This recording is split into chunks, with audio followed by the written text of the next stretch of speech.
Hello, this is Sheena Byram from AllForMaternity.com introducing our new podcast series. In the podcasts, I'll be carrying out interviews with maternity workers and childbirth activists, hopefully to stimulate discussion. All for Maternity is our platform for learning, sharing and caring, and we have lots of e-learn modules, blogs and a nurture zone, 2 journals including the Practicing Midwife Journal and the new Student Midwife Journal. Do come and take a look, we'd love you to join us, and that's at allformaternity.com. Thank you. Well, this is Sheena Byram here, and I'm actually in the airport at Oslo with the wonderful HannahD, who is a professor of midwifery at the University of Western Sydney in Sydney and in Australia, and Hannah's a really good friend of mine actually. She's we got to know each other about 10 years ago, I think, and then since then we've been together at various occasions and we've had a lot of fun, haven't we? And so we're here together because we've been in Oslo in Norway doing a birth festival with the wonderful Catherine, and Catherine is a midwife who's had quite some significant issues just recently, but we'll come on to that later. So I'm sat with a cup of coffee and Hannah is too, and we're just looking over loads of people doing the Christmas shopping. There's all twinkly lights in the airport and it's absolutely brilliant. It's really exciting. So I'm going to be asking Hannah some questions. So hiya, Hannah. It's lovely to be with you here. And is this the first podcast you've ever done? Oh no, I've done a few. Have you? I know you've done a lot of radio interviews, haven't you? So yeah. Anyway, it's great that you're here. So I'm just going to ask you some. What do you know when you did your talk, which I've heard you do 2 talks just in the past few days, and the first one you did, everyone was standing up. You had a standing ovation, and then the day before yesterday, you did another amazing talk, and everybody was, buzzing afterwards. And you told us a little bit about your family life and your parents and how you grew up, and I just wondered if you could share with us a little bit about that, and introduce yourself and tell us a bit about yourself. That'd be great. Sure. Well, my name is HannahD, and I am a professor of midwifery at Western Sydney University. But I'm also a practicing midwife, and I work in a private group practice with 6 other midwives, and we care for women from the moment they are pregnant right through till 6 weeks after they have the baby, and it's the most wonderful experience. But I'm also very strongly politically involved. I do a lot of media, and I have been very strongly connected to the Australian College of Midwives. And I'm a mum, and I have 2 beautiful daughters. So I have a lot of hats, but that makes my life so interesting. And I get to meet beautiful people like you, Sheena. Oh, gosh, I know. I've met you girls, and they're amazing. I love them. They're brilliant. Bronte and Lydia. Yes. Yeah, I bet they're really looking forward to seeing you, aren't they? I mean, they'll be just dying for you to get home, which I think that's always the big pull, isn't it, to get back. So what about your early life? When you were a baby, and your mum? Your mum played a significant part. Why did you want to become a midwife? Can you tell us a little bit about that? Well, my mum was a midwife, and she was actually an English midwife, which is why eventually I came back to England to do my midwifery. And I'd grown up on lots of wonderful stories. And Mum went to a country called Yemen, which is in the media a lot at the moment for very sad reasons. And she met my dad over there, and then I was born a year after they were married in Yemen. So I have a very interesting birth certificate which says I've been born in Yemen, registered in Nairobi, but apparently Australian. So I've always felt international as a result. And my earliest memories were watching Mum and the midwives in the clinics. And I saw my first birth when I was 10, and then I was involved in helping catch my next door neighbour's baby when I was 12, and that revolutionised my life, and I knew there was no other job for me after that. What did you think when the baby was coming? Were you shocked? No, not at all. I was just absolutely... it was magic. It was completely magic, and I thought, how amazing are women? When you saw it? Oh, It always makes me emotional. I know. Because women are so incredible. But at the same time, while I thought, how amazing are women, I was so angry as well, because this little girl that was born was a girl. And the woman who I was helping had 2 girls. And she said, take it away. And the reason was that if she didn't produce a son, then her value as a woman in that society would be diminished. So I've always said that it was that birth that birthed the midwife in me. It birthed the passion as to how amazing women are. And it also birthed the rage of the invisibility of women, and how every midwife cannot be anything other than a feminist if she is going to enter this world of women and birth. That's interesting, and we'll come on to that. I'd like to chat to you a little bit more about feminism and midwifery. But just to kind of like join in the conversation on that, and I've never thought about this before till you've just said that very thing.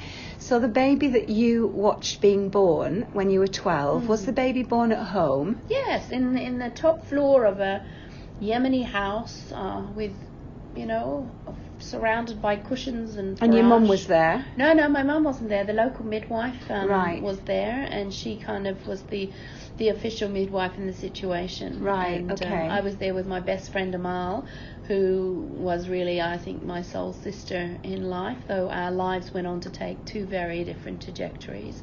Mine of opportunity and advantage, and hers of sadness and disadvantage. So, I'm sorry, I've got no tissue. Sorry. No, that's okay. I've left them in my other bag. So Hannah's really emotional, and I can understand that. And do you know what it's made me think about? That like I said before, I've never thought about this before, but the first birth that I saw was when I was already a trained nurse, so I already had seen lots of diverse situations and seen trauma and emergency department, and I'd seen young people dying and all kinds of things, and I'd also had lots of trauma in my family life.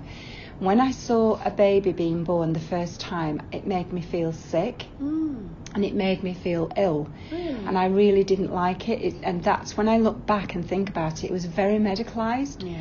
So the woman was on her back, and at the time I just thought that was normal. I thought that's what everybody would do, and of course they did, but I thought that was physiologically okay because I didn't know any different. And so I saw, and the woman was being shouted at, pushed, and there was no, she didn't have a birth partner with her, because in those days men weren't allowed in the birth room, because this was in the 1970s. So just to add that it's only I've only just kind of, it's just registered in my brain how different it is. You were a child, you saw a home birth. I was a grown woman, and it shocked me beyond belief. In fact, I had to go out of the room and sit on the stairs and put my head between my knees because I felt so sick. There was no emotion at all in that. Well, if you think about the story I've just told you, I saw birth in its best possible environment, beautifully, naturally, well respected, surrounded by women. But I saw women in their worst. So often we are, in our modern society, seeing women in their best environments because they have many rights, but we see birth as its worst. Yeah. And I guess that's why, for me, the passion and the rage are equally needed in a midwife, because if we are not passionate, we won't advocate. And if we do not see the wrong that's being done to women, we will not get motivated to do something. So I think that is why every midwife must look through a feminist lens when she gives care. Yeah, and I agree with that. And when I ever do talks or write anything, I always do the double prong thing that, fundamentally we need to be compassionate and caring, and that's what makes us who we are. But we also need to be political and strong and courageous to and stick together as women and men to make change happen. So. Thanks for that insight, Hannah. Do you know, when I see you, I always feel like, even though I know that I've got value for myself, I always feel in awe of what you're doing, because you've got this amazing capacity to do research, to support others to do research, to springboard them onto the research ladder, and then to share everybody's work. I see you doing this amazing sharing and supporting everyone around the world, and I absolutely love that. What really drives you to be, you've obviously got an amazing brain, and you're able to do things that are beyond my belief, really. But what's kind of drives you from within to make you do what you do, or to enable you to do what you do? I actually don't think my brain is that amazing. There's a lot of things I forget. I think what drives me is intense curiosity, a strong belief in that what I do is the right thing, and a realization that if midwives don't do research and midwives are only going to ask questions about midwifery, no one is going to, and we will become invisible. So, for me, research is both a scientific and political act combined, and I will always be a rigorous scientist, but I will always be unashamed about getting out there and holding up the midwifery science very strongly, and at times very vocally, against the other sciences, which are often assumed to be better.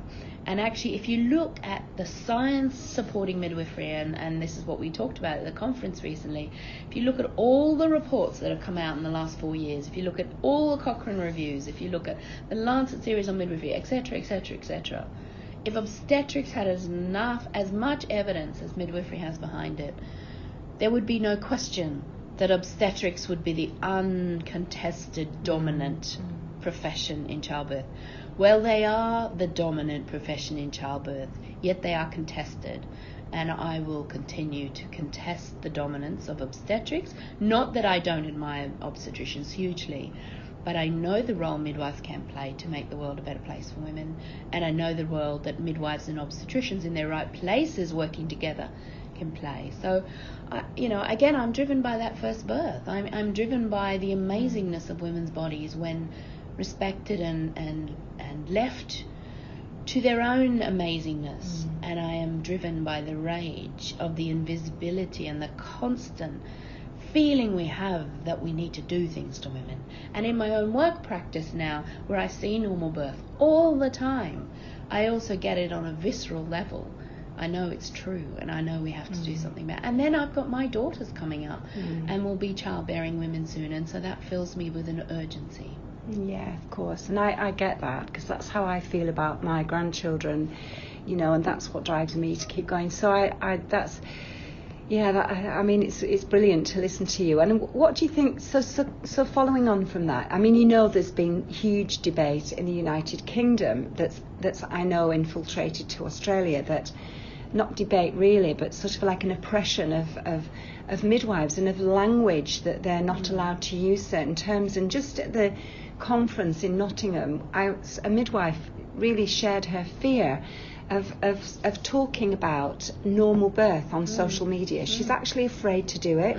And I know midwives have contacted me that are working in clinical practice saying, we aren't allowed to use those terms either. And there's one particular maternity service that has completely banned it. So what are we doing? Why are we doing this? Why are we giving into it? Why are we accepting it?